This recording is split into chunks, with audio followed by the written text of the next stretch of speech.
श्री राम.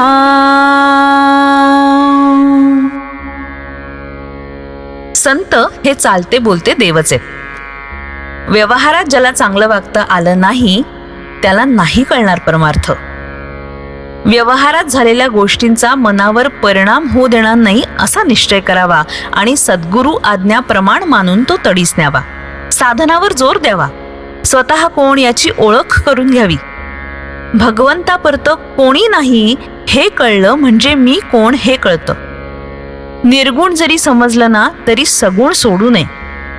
माझ्या मुखी राम आला यापरते दुसरं भाग्य ते कोणतं. हृदयात स्फूर्ती येऊनच आपण बोलतो, मग आमच्या मुखात राम आला तर तो हृदयात नाही असं कसं म्हणावं.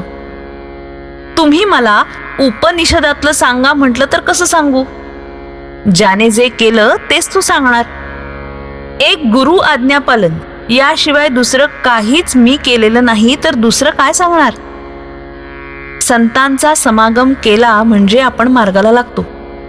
आपण साधूला व्यवहारात आणतो आणि नंतर तो आपल्याशी व्यवहाराने वागला म्हणजे त्याच्याजवळ समता नाही म्हणून उलट ओरड करतो.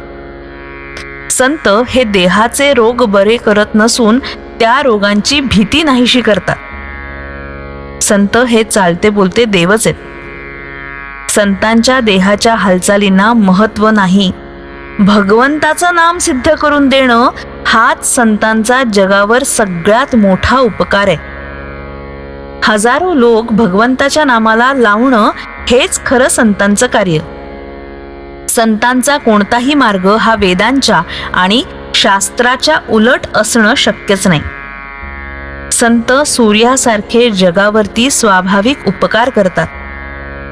सूर्याचं तेज कमी होतं आहे असं शास्त्रज्ञ म्हणतात, पण संतांचं तेज मात्र वाढतच आहे. श्रीमंत आईबापांच्या पोटी जन्माला आलेला मुलगा भीक मागताना पाहून आपल्याला त्याची कीव येते, त्याप्रमाणे मनुष्य जन्माला येऊन आपण दुःख करतो हे पाहून संतांना वाईट वाटतं.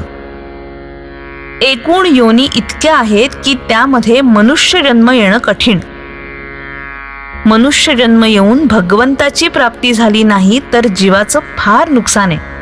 म्हणून अत्यंत चिकाटीने संतांचा समागम करावा, त्यांची कृपा प्राप्त करून घ्यावी. संतांनी जो मार्ग आखलाय त्यावर डोळे मिटून जावं.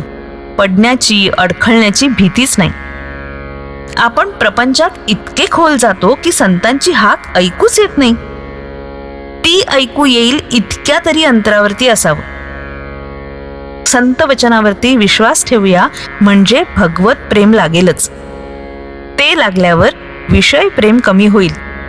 म्हणून संतांची संगत करणं एवढं जरी केलं ना तरी कल्याणच होईल. श्री राम.